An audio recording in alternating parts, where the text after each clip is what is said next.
ღმერთი მიყვარდეს ადამიანი მიყვარდეს ერთობლივ საფირუს ხმელეთს ურმუხტო ჩემო სამშობლო მხარეო შენი ვარ შენთვის მოვკვდები შენზე თვარ მგლოვიარეო ასე ლამაზად ვისუთქვია თუ თქვენ 50 წლის მერე იქნებით ცოცხალი გამენერად შემატყობინეთ უკრავენ თუ არა ჩემ მუსიკას ჩემი წიგნი სახსოვრად გქონდეს მემზის ქართულის მithქვამს სიცხოვლე 100,000 ჯერ მეგიხდი ბოდის მაპატიე რომ დიდხანს ვიცხოვრე სადაც პატივისცემა იქ სიყვარულია სადაც სიყვარულია იქ ღმერთია ჩვენთან არს ღმერთი ასე ღმერთმა ქნას ღმერთმა გვიშველოს და უნდა გავფრინდეთ სხვა გამოსავალი არა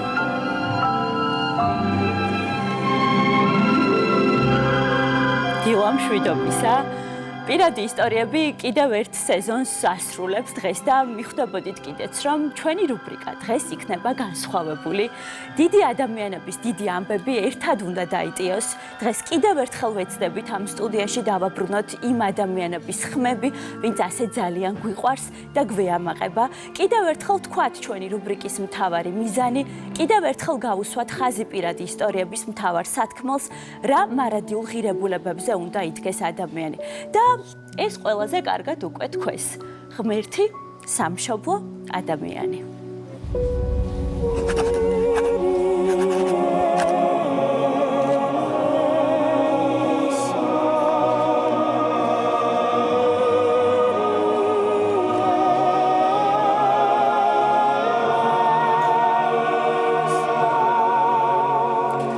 ჩემთვის იყო ყველაზე საპასუხისმგებლო პირადი ისტორია, ყველაზე რთული დღე, მძიმე და ემოციური, მაგრამ იყო აუცილებელი რომ მოგვეძებნა ძალა და პირდაპირ ეთერიდან გვეთქვა ერთადერთი რაც შეგვეძლო. მადლობა ყველაფრისთვის. მაშინ წვიმაში და დუმილში უსასრულო მადლიერება და სიყვარული გამოხატა ქვეყანამ, რომელსაც სწორედ მან უჩვენა ტაძრამდე მისასვლელი გზა. გიყვარდეთ ერთმანეთი, რადგან ხვალ შეიძლება გვიანი იყოს, ყოველი წამი დააფასეთ, ზოგჯერ შეიძლება იმ წამს ნატრობდეთ მთელი ცხოვრება. ილია მეორე. მე შევწმობს რომხავმა გადმოხედა საქართველოს თავისი მოწყალით მოკლით ალბათ მინოსამ ძიმე ჟვრით რათა გავაგრძელოთ გზა უფლისა შემიგეთ მოპატიეთ ჩვენით ერთ ისტორიას მოგიყვებით მისი მოღვაწეობიდან 11 წელი ცხოვრობდა აფხაზეთში, როგორც გახსოვთ, მართავდა ეპარქიას და თავადვე იხსენებდა ერთხელ ერთმა აფხაზმა ქალმა შედედებული რძე მომიტანა, მეტი არაფერი ჰქონდა და ამით გამოხატა სიყვარულიო. ამიტომაც ამბობდა, რომ სიყვარულია საფუძველი ადამიანის არსებობისა, რომ ბედნიერია ის ადამიანი, რომელშიც ქრისტე იშვება. სწორედ ამ სიყვარულს დაგვიტოვებს, ამ სიყვარულითვე შექმნილ სულის სიმფონიებს და დასრულდა მზიანი ღამე, თუმცა საბედნიეროდ დაიწყო მზიანი მარადისობა.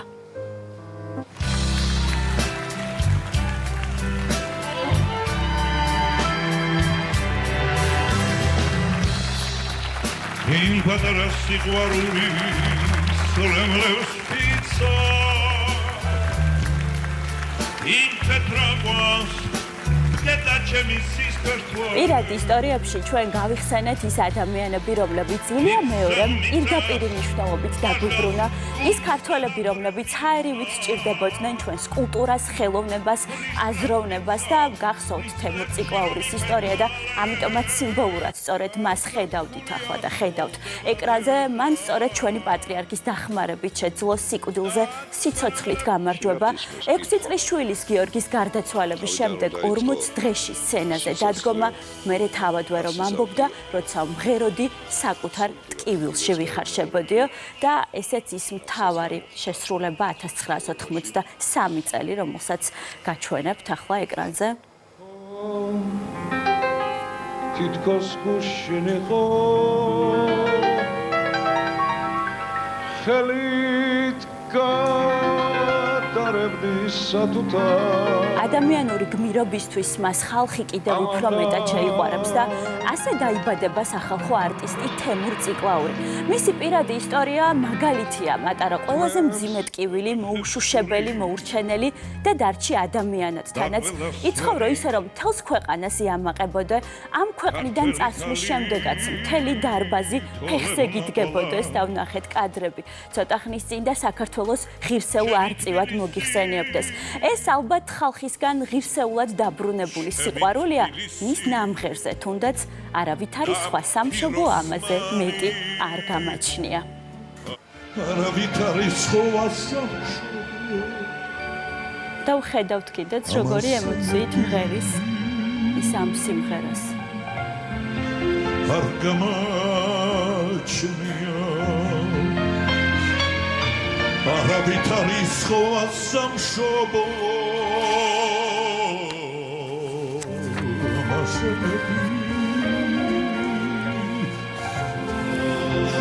არ გამაჩნია ის დიდი სიყვარული, რომელიც ქართველებმა თემურ ციკლაურის შესახებ მომზადებული პირადი ისტორიების ქვეშ სოციალურ ქსელში გამოხატეს კიდევ ერთი დასტურია, რაც გაძლევს ცხოვრებას სანაცვლოდ, როცა ერთი კოჯრელი ბიჭი ხარ, პურის ფულიც რომ სანატრელი გაქვს, მერე უმძიმეს განსაცდელებს რომ გავიდი და მაინც ბოროტებას რომ არ მიიკარებ, ფრთებს რომ არ გააშლევინებ, კეთილშობილ სამართლიან უშურველ ადამიანად რომ დარჩები და იმდენს რომ მოახერხებ შენს ხმას ადამიანების გულებზე რომ გაატარებ და იქვე დატოვებ ყველაზე მნიშვნელოვან რჩევასაც. ცხოვრებაში მთავარი სიყვარულია, სამშობლოზე ძვირფასი არაფერი. თემურ ციკლაური.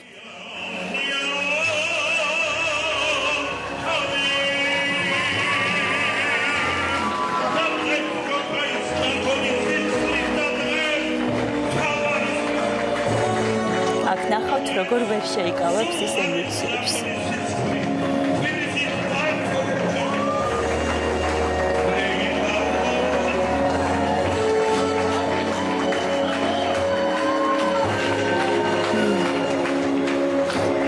თუ სამშობლო სიყვარულის შესახებ საუბრობთ, გემახსოვრებათ პირადი ისტორიების ერთ-ერთი გამორჩეული გმირის ფრაზა „მე ვარ ტომით უცხო და გულით ქართველი“. ჩვენ მოგიყავით პოლონური წარმოშობის, თუმცა გულით და სულით ნამდვილი ქართველის ქართული ამბავი. იაკობ ტრიპოლსკის ისტორია, ვისაც გოდერძი ჩოხელი მოსიარულე სიკეთეს შეარქმევს, ვინც ყველაზე სუფთად გაივლის ცხოვრების 68 წელს და ვინც თავადვე იტყვის სიცოცხლე სხვა არაფერია თუ არა ადამიანების ბედნიერებისთვის ბრძოლა. ის მაგალითად დარჩება როგორც ქართული სიტყვის ყველაზე ერთგული, სიყვარულის და მეგობრობის ყველაზე დიდი მცოდნე. სცენაზე ქართული სულის შემომტანი, ქართველი კაცი გვარად ტრიპოლსკი. მიპოვეს პოლონეთთან ნაცისებმა და შეუმთავაზეს კიდეც რომ ჩავსულიყავი და სამემკვიდრო ქონება მიიმეღო. მაგრამ სიმართლე უნდა გითხრათ, წერილი რომ წავიკითხე, სულ სხვა ყოფილა სამშობლო. სამშობლო თურმე სულ სხვა. რა გენიალურად ნათქვამი. სადაც შობილ ვარ, გავსდილ ვარ და მის როლია ის არის. ალბათ ნამდვილად სამშობლო ეს არის. მუშაობდა ფოსტაში ღამის მორიგედ, მხოლოდ და მხოლოდ მე-7 კლასის მოსწავლე იყო მაშინ. მე-10 კლასელი მეტეოროლოგიურ სადგურში არ იცოდა საერთოდ რა იყო კინო და პირველად თბილისში ფასანაურიდან ურმით ჩამოვიდა. მან გვასწავლა როგორ უნდა იბრძოლო, როცა ყველა კარს დაგიხურავენ. თეატრალური ინსტიტუტის კარი დამიკეტეს, ასე მითხრეს, შენის თანა უნიჭო, ჯერ აქ არავინ მოსულავ. თუმცა ის მაინც გაიბწყინებს და თეატრშიც ყველაზე ქართველი იქნება. ქართულ სცენაზე ჭეშმარიტი გამარჯვება მხოლოდ ქართულმა პიესამ შეიძლება მოგვიტანოსო, ამბობდა. მოწამული ქართველი ხშირად რომ გაიმეორებს, მე ვარ ტომით უცხო და გულით ქართველი.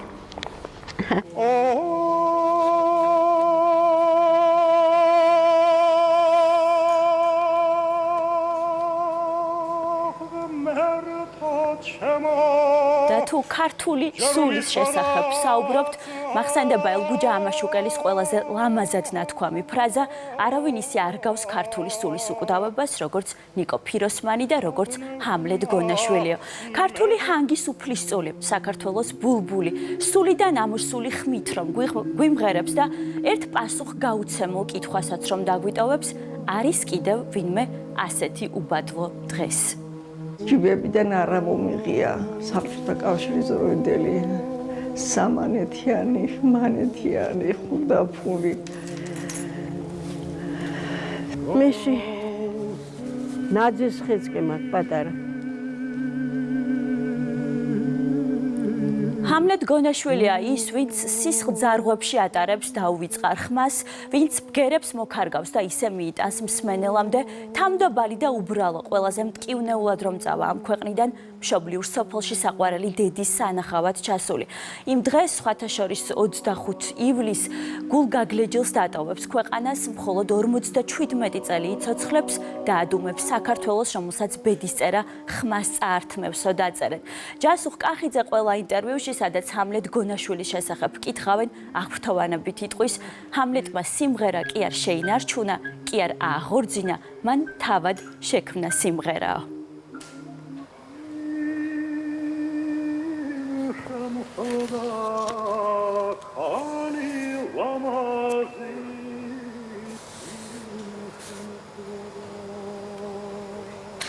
პირად ისტორიებში ჩვენ ხშირად ვიხსენებთ ხოლმე დიდი ადამიანების დიდი სიყვარულის თავგადასავლებსაც და გახსოვთ ალბათ ბოლოს გიგალორდ კიფანიძის და ქეთევან კიკნაძის ურთიერთობის შესახებ ვისაუბრეთ.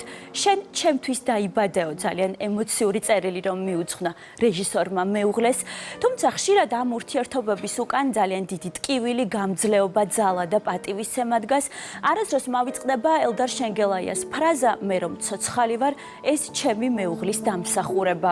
უდიდესი ტრაგედიის შვილის გარდაცვალების შემდეგ ისინი სწორედ ერთიანი ძალებით შეძლებენ ფეხზე წამოდგომას. მალე კი 4 აგვისტოს 1 წელი გავა, რაც ჩვენ მთელი ქვეყანა ელდარ შენგელაიას დავამშვიდობეთ, თუმცა ეს სიტყვაც დამშვიდობება, ვფიქრობ, მას არ შეეფერება, ის დღემდე ყველგანაა ჩვენს სიტყვებში, დიალოგებში, ჩვენს ცხოვრებაში. უდიდესი სიხარულია ეზიარო ელდარ შენგელაიას შემოქმედებას, რომელიც ზედმიწევნით განასახიერებს ხელოვნების უმაღლეს დანიშნულებას, მიანიჭოს ადამიანს სიხარული, შთაბეროს მას მხნეობა, დაგვანახოს უკვდავი ფასეულობები. ის საყვარელი ფანჯარა კი ყველას რომ ძალიან გვიყვარს, წელიწადის დროები რომ იცვლება, ყოველთვის გაგვახსენებს ადამიანს, რომელმაც თავად შექმნა ეს ცისფერი მთების ფანჯარა, რომელიც ყოველთვის ასე აწერდა თურმე ხელს, შერეკილი ელდარი ან ბიძია ბაბუა. ღმერთმა ქნას, ღმერთმა გვიშველოს და უნდა გავფრინდეთ. სხვა გამოსავალი არ არის. და თუ ნამდვილად უნდა გავფრინდეთ, აუცილებლად უნდა გავიხსენოთ რეზო გაბრიაძე, პირადი ისტორიების წლის ერთ-ერთი მთავარი გმირი, მის მიერ დატოვებული სიყვარულის ფორმულა ძალიან დიდხანს რომ გვეყოფა ჩვენ ქართველებს.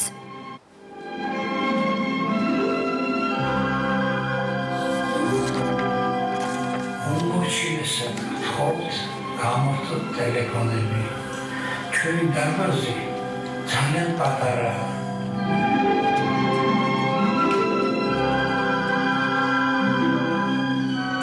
სუნთქავს ისმის, არ აქვს ტელეფონი.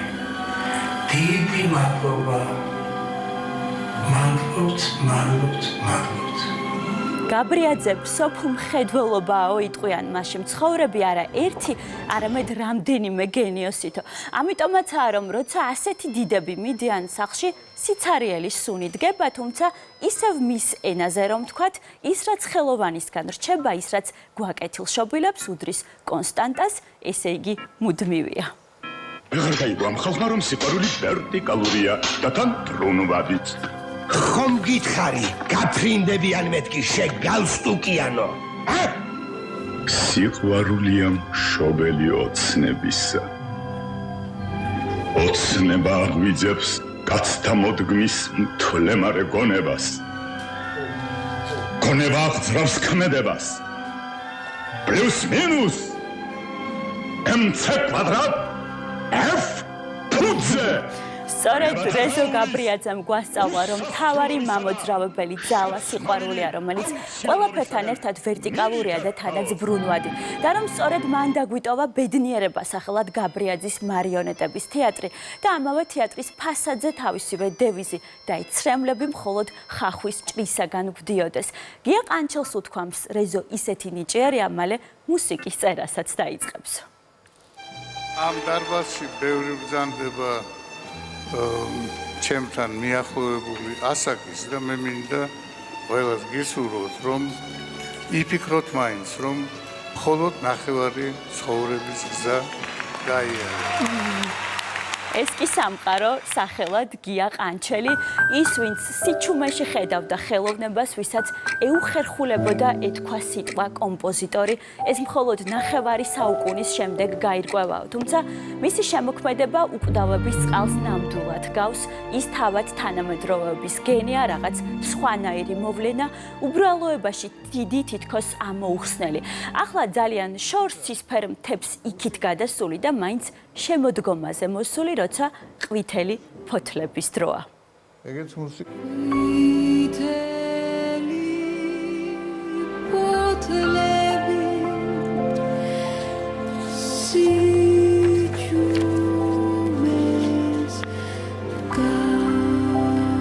ძალიან სევდიანია, რომ ბოლოს მისი საყვარელი ადგილი დიდუბის მწერალთა და საზოგადო მოღვაწეთა პანთეონი იყო ყველაზე ახლო მეგობრებით. სევდიანია მისი ბავშვობაც დედასთან ერთად მამის გარეშე დარჩენილი, როგორც 1 კილო თეთრ პურს ფულში, ფულს შავ პურში, შიმშილით რომ არ მომკვდარიყავით. წლების მერე კი სწორედ ამ ბიჭის შესახებ დაწერენ, გია ყანჩელი მთელი ცხოვრება ვითარდებოდა და მუშაობდა იმისთვის, რომ იგვეღო ის, რასაც ჰქვია გია ყანჩელიო. ეს კი მისი უკვდავი ჰერიო ბიჭებო და ასევე უკვდავი ჯანსუღ კახიძის გენიალური შესრულება. აღარაგო.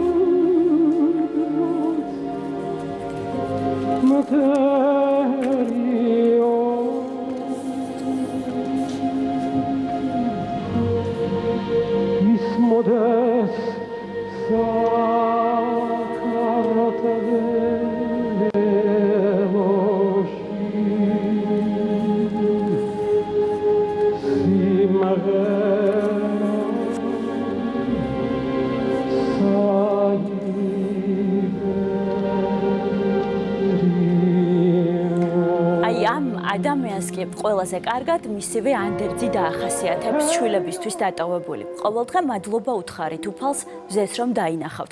ყოველი დღე იმისთვის გამოიყენეთ, რომ სიკეთე აკეთოთ. მერე კი უბრალოდ გაიარეთო. წერდა უბრალოდ სოფიკო. მისი დაბადებიდანაც წელს 89 წელი გავიდა და რა თქმა უნდა, ჩვენ სტუდიაში ჩემოვიტანეთ ეს დღესასწაული, თავადვე რომ იყო ყველა დღესასწაულის, აი ასეთი გამომგონებელი.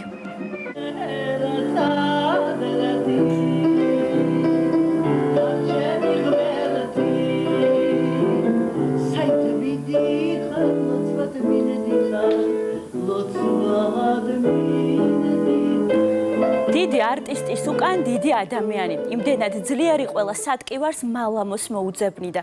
ფეხზე ძლიერად დადგებოდა სხვების საყრდენად და მაცოცხლებელ ძალად იქცეოდა. ეს არის ალბათ სწორედ იმ ტაძრამდე მიმავალი გზა, როცა ვერიკომ დაგვიტოვა სოფიკო, უთქვამთ. სოფიკო, რომელიც მარადიულია და ის აქ არის.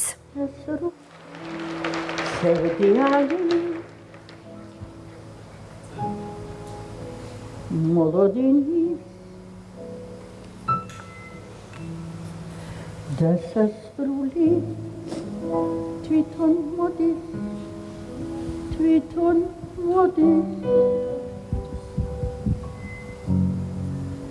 ეს მოდენიც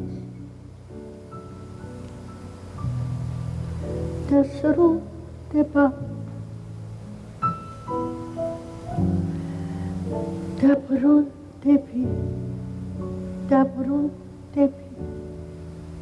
მაგრამ როდის ძალიან დიდი გამოხმაურება მოყვა ალექსანდრე ბასილაიას შესახებ მომზადებულ პირად ისტორიებსაც, ვისაც დღემდე თავისი ბიჭები, თავისი ივერიელები დაბადების დღეს ისე ულოცავენ, როგორც ცოცხალს. ასეთია პატივისცემა, ასეთია ადამიანობა, ასეთია სიყვარული და ასეთია დამოკიდებულება, როცა ძალიან დიდი ხარ, როცა ალექსანდრე ბასილაია ხარ. მე არაფერს არ ვაპირებ ჯერ. იცით რა, ასაკი იგრძნობა უბრალოდ ცოტა ფიზიკურად, თორე გული და გონება და ეს არ ბერდება. ყოველთვის უხარია მას სიცოცხლე და ყოველთვის უხარია ყოველივე კარგის და ყოველივე სიკეთის დანახვა.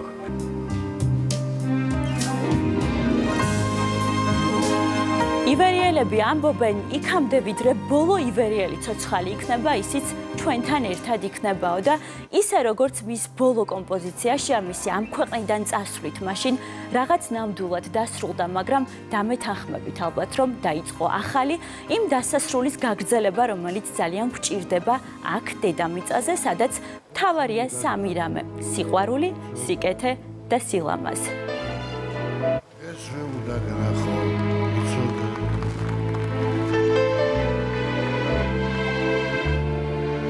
უნდა განმეახლა სიცოცხლე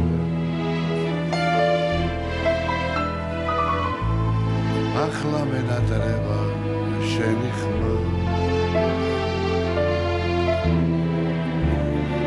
ახლა უნდა მითხრა ჩემი ხარ ძალიან მნიშვნელოვანი წელი გამოვიდა წელს ივანე ჯავახიშვილის დაბადებიდანაც 150 წელი გავიდა და რა თქმა უნდა ეს თარიღი ჩვენს რუბრიკაშიც აღვნიშნეთ ზნეობრივი თამდაბალი და ჰუმანური როგორც ახასიათებენ იშვიათი შემთხვევა მთლიანი ადამიანის ალბათ ასეთი უნდა იყოს დახასიათება და ისიც ივანე ჯავახიშვილი ყველა ვინც კი წერს მასზე პრაქტიკულად ყველა აღნიშნავს, რომ ეს იყო სინდისი და ნამუსი ქართული მეცნიერების და განსახიერება კეთილსინდისიერების. არჩიელება სხვანაირად ყოფილიყო, იმიტომ რომ უკეთილშობილესი ადამიანი იყო. გვახსოვს ივანე ჯავახიშვილის ცხოვრებიდან ძალიან მძიმე ეპიზოდები, ბრძოლა მის წინააღმდეგ და მისი წერილი ჩემი გარეთ საზოგადოებაში გასვლა აღარ შეიძლება, გამირბიან თითქოს სხვენიათ ჩემია და აქვე გაგახსენებთ მეგობრობის და თავდადების საუკეთესო მაგალითს. ზაქარია ფალიაშვილი თითქმის ყოველ საღამოს ივანეს სახლთან ახლოს ეკლესიაში მიდიოდა, ჯდებოდა ორღანთან და ძველი მეგობრისთვის უკრავდა. ჯავახიშვილის სახლამდე ბახის და ჰენდელის დიდებული ჰანგები აღწევდა. ყოველ ღამე მისთვის გენიალური მუსიკოსის მიერ ჯიუტად აჟღერებული მელოდია ისმოდა. ასეთ მაგალითებზე დგას ჩვენი ქვეყნის ისტორია. დიდი ადამიანების ცხოვრება, რომლებიც თავისივე დიდი საქმეებით დღესაც იმაზე მეტად ცოცხლები არიან, ვიდრე ვინმე სხვა.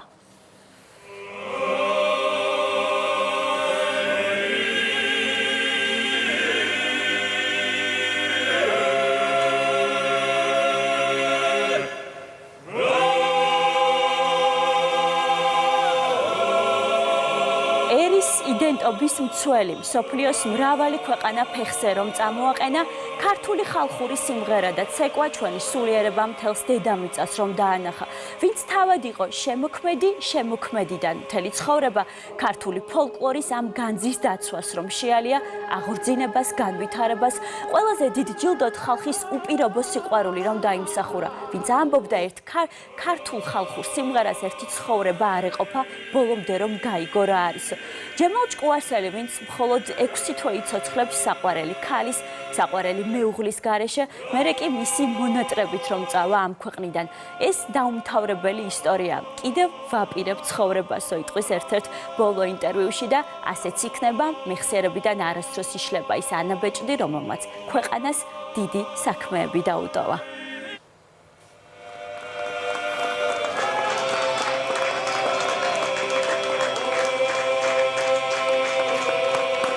ესეთი ფრაზა ამოვიკითხე, რა დიდი ბედნიერებაა, რომ ისინი ქართველები არიან და რა დიდი უბედურება, რომ ისინი აღარ განმეორდებიანო, რომ სიტყვა გარდაცვალებად საკამათო ხდება, როცა მათ შესახებ საუბრობთ. არ მინდა რომ დავავიწყდე ვინმესო, ამბობდა დოდო ჭიჭინაძე, ვისაც ილია მეორემ საქართველოს მშფოთვარე ჭირისუფალი უწოდა. სხვებმა ქართული გენის გამობრწყინება. როცა ჰკითხავენ თუ გიპატიებიათ შეცდომები ვინმესთვისო, ის უპასუხებს: ჰუმანურობა აკეთილშობილებს პიროვნებას. წლები მიდის და სილამაზე სადღაც ქრება, მაგრამ წლებს უფრო დიდი რამ აქვს: გონიერება, გამოცდილება და რაც მთავარია, რჩება სიკეთეო, ამბობდა დოდო ჭიჭინაძე. არ მინდა რომ დავავიწყდე ვიღაცას. ხანდახან მაინც შევახსენე ჩემი თან. იმიტომ რომ ალბათ გამიჭირდება რომ დავრჩე აი ესე ფეხბურთში რო იტყვიან აფსაიდში. ხო, და ამიტომ ჩემო კარგო. უდიდეს მაგრამ გამეხსენ მადლობაზე ხმაც ჩაუწყდა, იმდენად ემოციური ინტერვიუ იყო ეს ალბათ მისთვის და ეს ადამიანიც სიკეთეს დატოვებს დედამიწაზე. რაცა ვარ, ეგა ვარ, ვაჟა ვარ, აზარაშვილიო რომ იტყვის. მრავალჟანრობრივი მუსიკის და ჰარმონიების ოსტატი, ძალიან თვითმყოფადი, თავისუფალი იმპროვიზაციების დიდ ოსტატი, ვინც გაამდიდრებს ჩვენს სასიმღერო კულტურას, კლასიკურ მუსიკას, ვისი ყველა ნოტით ძალიან დიდია და რაც მთავარია, ვინც ამ ყველაფერთან ერთად დიდი ადამიანია, პიროვნული ღირსებებით, იუმორით, სილაღით, უშუალობით და სიყვარულით მდიდარი, ვინც ცხოვრების წიგნს დაარქმევს და ალბათ აქვე ამოიკითხავთ მის მთავარ რჩევასაც, უკან მოხედვის არ მეშინია.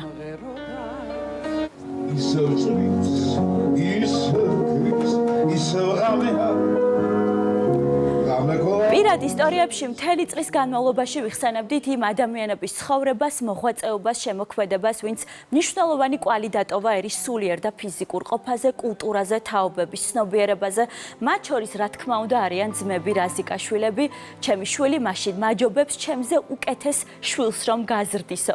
ამბობდა რაზიკაშვილების მამა პავლე რაზიკაშვილი, რომელმაც ერთ სახლში აღზარდა ისეთი შვილები, ორ მათგანს დიდუბის პანთეონში რომ მიაბარებენ მიწას, მესამეს კი ვაჟა ფშაველას, ბოლოს მაინც მთაწმინდაზე რომ გადაასვენებენ იქ, სადაც მისი ადგილი თავიდანვე უნდა ყოფილიყო და მაინც ყველგან მთაწმინდა იქნება, სადაც შენ დაიკრძალები, როგორი ლექსიც მიუძღვნეს მას.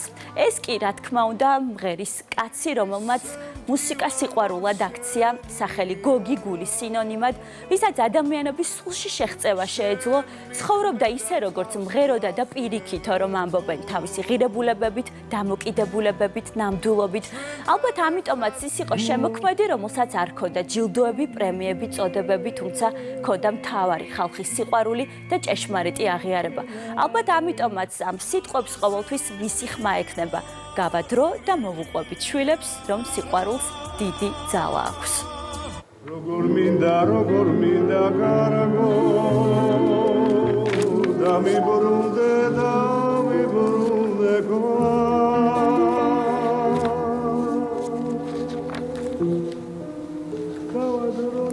მარტო ეს კაცი რომ ყავდეს ქართველებს, ისიც საკმარისია ჩვენი არსებობის გასამართლებლადო. მისი წასვლის შემდეგ ქართულ ხმებს სული გამოეცალა და მათ უნდა ესწავლათ, როგორ გაეძლოთ ვარდობის თვეს მარტო ამოვიკითხე. თუმცა სიცოცხლე გრძელდება, რომელიც დამეთანხმებით გოგი დოლიძის ხმაშია. ამ სეზონზე პირად ისტორიებში გავიხსენეთ ქართულ კვალზე მოსიარულე რეჟისორი, მოგიყევით ისტორია, სადაც დიდი ქართული საქმეების უკან ერთი სახელი დგას, გურამ პატარაია, საგანძურის მაძიებელი მხატვრული ფილმების პარალელურად ფაქტობრივად საფუძველს რომ ჩაუყრის ქართული დოკუმენტალისტიკის ახალ მიმართულებას, სამშობლოს გარეთ კულტურის კვლევას და კინოფიქსაციას. მოგიყევით კიდევ ორი გურამის შესახებ, გურამ რჩეულიშვილის და გურამ თიკანაძის შესახებ და ძალიან მეამაყება მათი პირადი ისტორიები.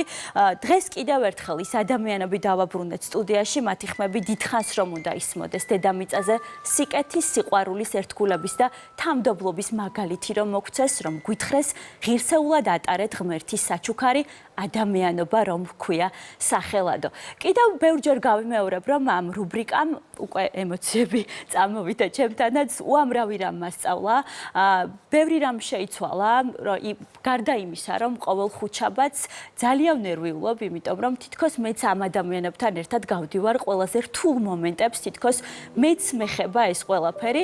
ძალიან ვუფრთხილდები პირად ისტორიებს და ამიტომაც მხოლოდ დღეს დავარღვევ წესებს და მადლობას ვეტყვი ჩვენს ოპერატორებს, რომლებიც კადრს მიღმარია და ყოველ ხუთშაბათს სხვადასხვა ისტორიის მოყოლისას სწორედ მათი ემოციით ხვდები, გამოვიდა თუ არა ის, რაც ჩავიფიქრე. მადლობა თქვენი პროფესიონალიზმისთვის, მადლობა საეთერო სიქარიანის ადამიანები, ვის გარეშეც არაფერი არ გამომივიდოდა. მადლობა თქვენ იმედის დილის ყველაზე მაგარ წამყვანებს მოტივაციისთვის, გულწრფელი ემოციებისთვის, ხშირად ცრემლებისთვისაც, რომელიც მედება ხოლმე სასო გუგუშვილს მონტაჟის რეჟისორს, რუბრიკის იდეის ავტორს, რა თქმა უნდა, სოფო ნიკოლაიშვილს. მისი იდეა იყო, რომ ეს რუბრიკა ასეთი სახით დაბადებულიყო მაყურებლის თვალწინ. უდიდესი მხარდაჭერისთვის მადლობა მაკალომიძეს, მაია ჩიგოშვილს, ფაქტობრივად მეორე სიცოცხლე რომ გაუხსნა რუბრიკას და საშუალება რომ მისცა მაყურებელს, რომ საღამოს საათებშიც პირადი ისტორიები ჩვენმა მაყურებელმა მოისმინოს და იხილოს და ყველაზე დიდი მადლობა, დამსახურებული მადლობა ეკუთვნის ჩვენს მაყურებელს ერთგულებისთვის და რა თქმა უნდა ჩვენს მშობლიურ ტელევიზიას იმედს, რომელიც ძალიან მიყვარს და მეამაყება, სწორედ ამ ტელევიზიიდან, ამ ტელეკომპანიიდან ისმის იმ ადამიანების ხმავის შესახებაც ჩვენ აი ამ მთელი 30 წუთის განმავლობაში ვსაუბრობდით, ის ადამიანები, რომლებმაც ცხოვრების ჭეშმარიტებად მიიჩნიეს, ეცხოვრათ ადამიანებს შორის და ეცხოვრათ ადამიანებისთვის. მადლობა ყურადღებისთვის და პირადი ისტორიები, რა თქმა უნდა, სექტემბერში დაგიბრუნდებათ. დროებით. მიყვარდეს ღმერთი, მიყვარდეს ადამიანი, მიყვარდეს ერთმანეთი. ზაფირუს ხმელეთს ურმუხტო, ჩემო სამშობლო მხარეო, შენი ვარ, შენთვის მოვკვდები, შენზე ვარ მგლოვიარეო, ასე ლამაზად ვის უთქვია. თუ თქვენ 50 წლის მერე იქნებით ცოცხალი, რამენერად შემატყობინეთ, უკრავენ თუ არა ჩემ მუსიკას. ჩემი წიგნი სახსოვრად გქონდეს, მე მზის ქართულის მithქვამს სიცხოვლე. ისეთი ემოციური დასასრული იყო. ხო, არ ველოდით კეთუნა. არ ველოდით ნამდვილად. გარდა იმისა, რომ მთელი 30 წუთის განმავლობაში თვალზე ცრემლი მქონდა და ზოგადად ამ რუბრიკის განმავლობაში ყოველთვის რაღაცნაირად განსაკუთრებული ემოცია მოიტანა დღევანდელმა დასასრულმა და ვერაფერს ვეღარ დავამატებ.